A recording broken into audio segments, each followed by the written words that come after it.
Happy Monday, members of the Altcoin Buzz Army. Hope you're having a good one and that your week is off to a great start. The market is up today, but we're not being too celebratory. Up 5.2%, but that's kind of been the trend, this oscillation. It's up, it's down, it's up, it's down. Swings of 5, 6, 7, 8, 9, even 10% one way or the other. So it's nothing to get too excited about. I want to highlight the fact that we're going through something right now that is still feeling itself out. We talked about it yesterday. Who's going to be in control during the long term? Is it going to be the bulls? Is it going to be the bears? We asked you guys, you members of the Altcoin Buzz Army, in a poll, what's more likely to come about in the relatively near-term future, a $50,000 Bitcoin or a $20,000 Bitcoin? We'll get to those poll results in just a second. Stay tuned to the end of this video, guys. We're also going to be giving away $50 worth of Ethereum as we do every day. If you like this kind of content, be sure to like and subscribe to Altcoin Buzz News.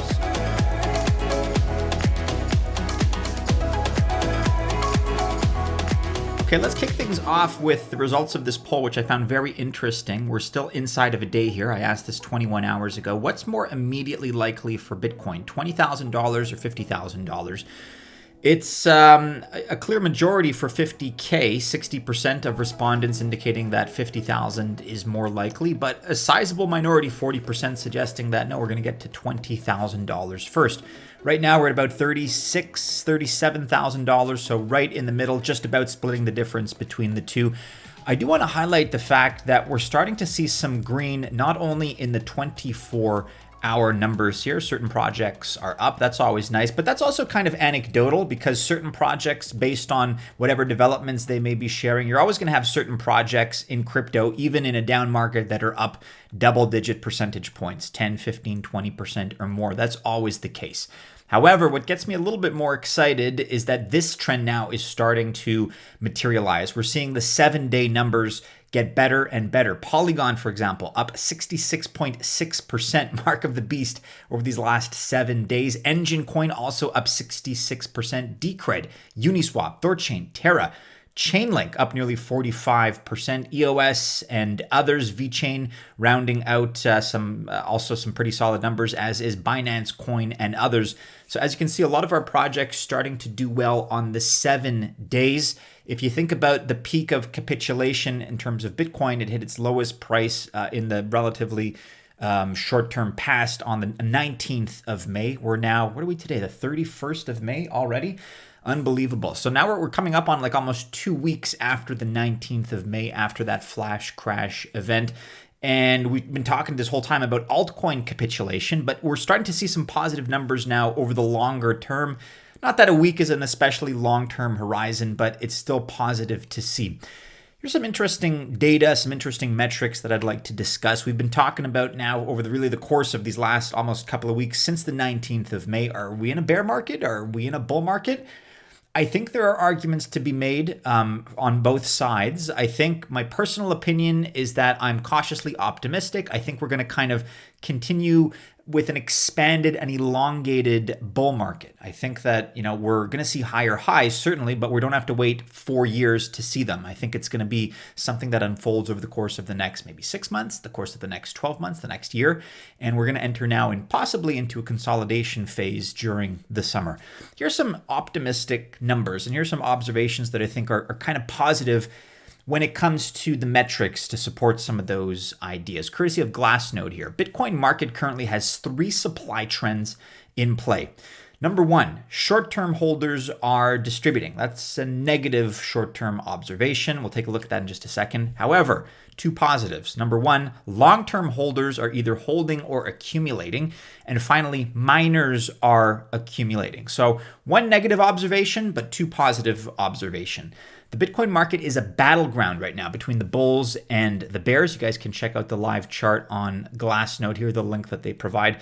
Let's take a closer look at what it is they're talking about here. How do I get to show you that in full? I can't quite do it. My mistake. Okay, let's do this though. Let's take a look from this angle here. You can see that the Bitcoin supply held by short-term holders is in blue, long-term holders is in green, and miners is in orange. So unfortunately, we saw a peak in terms of the short-term holders supply really towards the end of April, the beginning of May, and then these represent the short-term holders. The name kind of implies it. They they represent the weak hands, unfortunately. So we're seeing that weak hand trend on the part of the short-term holders, but miners continue to accumulate. And I've talked about it in the past. Really, one key metric, one key observation in terms of the end of the bull market is that miners are depleting their reserves. They're getting rid of their Bitcoin. That's not happening. Miners are continuing to accumulate, and the long-term holders are either holding or accumulating more. You can think of the long-term holders not necessarily as the whales, because maybe some of them only have modest amounts of Bitcoin that they're holding and other cryptos, but you can think of them as the smart money in this situation. So I thought this was very interesting because on the one hand, I do concede that there's a little bit of bad news here. There's the fact that, yes, the short-term holders are distributing or selling, in other words. That's too bad. That's one negative observation, but then there are two positive observations. Again, miners are accumulating, and long-term holders are either holding or accumulating themselves. Overall, that's a net positive. Here we are now on Cointelegraph.com with another set of observations, I should say. So I think it's safe to say right now that this has been the worst month, May that is, for Bitcoin price in 10 years. And a lot of the numbers back that up. May 2021 has been the worst month for Bitcoin's price in 10 years. Which suggests a lot of things. It suggests that this is this cascading effect of panic. It's irrational. We're way oversold in terms of Bitcoin's capitulation, really, that we saw. And that's something that we're going to get to in just a second, the RSI. But similarly, they kind of arrive at a similar conclusion. Strong hands are holding stronger than ever as May 2021 lines up to be the worst May ever for Bitcoin.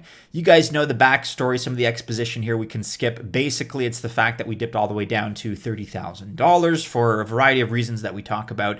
Again, my contention is that the backdrop, the elephant in the room, is this inflation that is not going away, not even close. And so we have this problem now that's looming in the background, and for a combination of tax reasons and a combination of just sell-off and the fact that we're over-leveraged. A lot of derivatives traders in this space are over-leveraged in their trading. Yeah, we did come down to 30K, which sucks. But this inflation metric in the background, and by the way, it's much higher than the 4.2% figure that is quoted with the CPI. It's much, much higher than that. That's not going away. So is it possible that in the short term, inflation kind of spooked the price of Bitcoin? Maybe. That is a short-term variable that could have played into things. But I think long-term, inflation isn't going away, and that's going to work in the favor of Bitcoin's price. Quote, policymakers have committed to accepting a higher level of inflation, higher volatility in inflation. And as that happens, you will see inflation moving structurally higher. That's courtesy of Mixo Das, an equity trader at JP Morgan Asia. That's what he told Bloomberg. This article also quotes the fact that weak hands can't stop selling. In fact, they reference those short-term holders that we just looked at, courtesy of Glassnode and that data. And again, that's a negative. The fact that short-term holders are distributing or selling, not good, but long-term holders are accumulating and holding, and miners continue to accumulate. Should Bitcoin find sufficient demand in the low 30s, the 20-week moving average would be expected to act as resistance. That's according to Decent Trader. A drop lower would likely make the low 20s or the 78.6% retracement a likely target. It is possible, unfortunately. Anything is possible in crypto. As such, price action over the next week is particularly important. We have talked about the stock to flow model here and the fact that we have individuals like 100 trillion USD, otherwise known as Plan B on Twitter, Plan Bitcoin, of course, is saying that, look, it doesn't really change anything over the course of the macro perspective, whether we do dip lower or whether we don't. I think I made the point yesterday that you got to look at it almost like as a binary thing. What do you think is going to happen in the long term? Do you think Bitcoin is going to go to zero? And are you betting on the USD, the next 5 years, 10 years, 20, 40, 80, 100 years? Do you think Bitcoin's going to go to zero? Or do you think maybe the US dollar is going to continue to be devalued and the price of Bitcoin is going to rise with time? Well, if you're in that latter camp of thinking, you think the price of Bitcoin is going to rise, if you're like me and that's your outlook, then a bit of a break right now, a bit of kind of a rallying market, a consolidation period isn't ultimately a bad thing. It allows us to consolidate. It allows us to pick up not only Bitcoin, but our favorite altcoins, arguably on the cheap. You guys can continue to read this article. What is interesting is the fact that this, in terms of the metrics, really is the worst month ever on record for Bitcoin, which is pretty ridiculous because we've had some bad ones in the past. That also suggests that, it's a little bit too much right now. It's actually exaggerated to a point that doesn't really make much sense. If you're a bit of a masochist, you want to take a look at the comparisons, other Mays from previous years, other months of May, I should say, you can do so, and you'll confirm the fact that, yeah, we certainly have had a tough one, and it's actually the worst on record, which is pretty unbelievable. But I don't know. I look at that rather, and I say to myself, if this is the worst one on record in 10 years, if this is such a punctuated point negatively, right, to the negative effect in terms of Bitcoin's history, and the RSI is what it is, Bitcoin is as oversold as it is, it's unsustainable for the long term, just like a pump, just like a positive pump to the upside. If it's the best ever in Bitcoin's history, a given month, you got to consider maybe taking profits. You got to consider making a move because that's not sustainable for the long term. The same logic, at least as I apply it, can be used when things are going negatively to the downside. Not financial advice, however. I'd like to point you guys in the direction of this thread here by Will Clemente III. So a very interesting piece here about how the Bitcoin bull market is far from over. He breaks down a bunch of other Glassnode data. I will, however, point out that you may or may not find this to be totally relevant to what's been happening these last couple of weeks, because as you can see, this information, these tweets were put out on the 6th of May. So that was nearly really 2 weeks before that capitulation date that I like to quote now. It's almost like some kind of great historical moment in time, right? Like this infamous day where Bitcoin hit about $30,000, May 19th.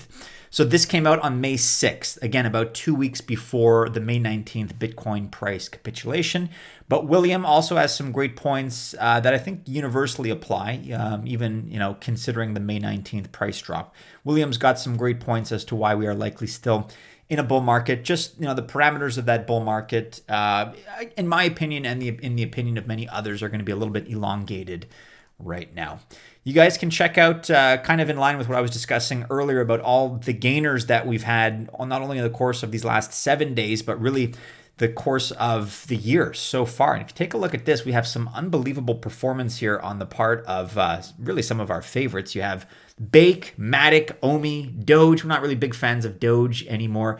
But these projects, 26,000%, 10,000% this year for MATIC, for Polygon. Pretty unbelievable. Omi, we'll skip Dogecoin. VRA, which I know many of you members of the Altcoin Buzz Army are fans of. Pancake Swap, Harmony, ticker 1ONE, another favorite of ours, Solana, and others. So it's very interesting. This is data from the 31st of May from today. So you kind of have to, I don't know. You could argue it's comparing apples with oranges, but despite this market crash that, if you can call it a crash, sure. But look, if you came into this space, even if you were relatively late to this space, you came into crypto for the first time January 1st, 2021. Yeah, things are down recently, but things are still up massively in the last 4 or 5 months alone. So it's all a matter of perspective. Let me know, guys, which of these in the comments below is your favorite project. Of course, I would say, looking at all of them here, we're at Altcoin Buzz, we're definitely fans of Polygon, ticker MATIC. We're definitely fans of Harmony. We're definitely fans of Solana. Let me know which one is your favorite in the comments below, and which one, hopefully, you were able to add to your portfolio, and which one you profited from. Let's immediately get into now the $50 Ethereum giveaway, which we're going to be doing for about another week. In order to participate, you have to, number one, like the video. So like the video that you're watching right now. You also have to, that's number one, like the video. Number two, subscribe to Altcoin Buzz News. And number three, comment with the letters ETH or the word Ethereum. We're going to take yesterday's video here. You guys are doing better on the likes. I have to commend you. 312 likes. 0 dislikes. That's a good ratio. 626 comments. Not too bad at all. Okay, I'm going to take yesterday's URL. I'm going to copy that. And as long as you've met those criteria and you're not a previous winner, we don't want to start duplicating winners in the interest of fairness. As long as you meet those criteria, then you are eligible to win the prize. Let's copy that URL in. Okay, and the winner of $50 worth of Ethereum for yesterday's video is Ben Hakuni. ETH is cool, but Cardano is the bee's knees. That opens up a can of worms, certainly, as far as a debate. Congratulations to Ben Hakuni, you are the winner of $50 worth of ETH. Please respond, Ben, to your own comment with the same profile. Respond with the Ethereum address to which you would like us to send you your $50 worth of ETH. And I've kind of talked about this before, just philosophically. I think Cardano is great. I think Cardano can actually do a lot of things that Ethereum can't. But I'm not a tribalist, you know, like I like my altcoins. I like Bitcoin as well. When it comes to altcoins, I love Ethereum. It's probably my favorite, but I think Cardano is also great. So I'm not binary in that sense. I don't feel like it's, you know, it's one or the other. I hold both. I hold lots of Ethereum. I hold lots of Cardano. One is almost like a hedge against the other. So I think they're both fantastic. There are arguments to be made as to why Cardano, in terms of its smart contract technology, is superior to Ethereum, but then adoption is an issue. So I don't know. For me, I just have a lot of love for all the best projects, and I think Cardano is great. I think Ethereum is also great. Ben, congratulations once again. Don't forget to respond to your own comment, please, from yesterday's video with your Ethereum address. That's it for today, everybody. Do be sure you're following us on all the regular social media channels. Keep checking back into altcoinbuzz.io for all the latest. Like, subscribe, share, hit the bell to receive notifications if you enjoyed today's video. Best of luck, of course, if you choose to invest, although none of this is financial advice. Have a great Monday, members of the Altcoin Buzz Army. As always, we do hope to see you again soon in our next video. Take care.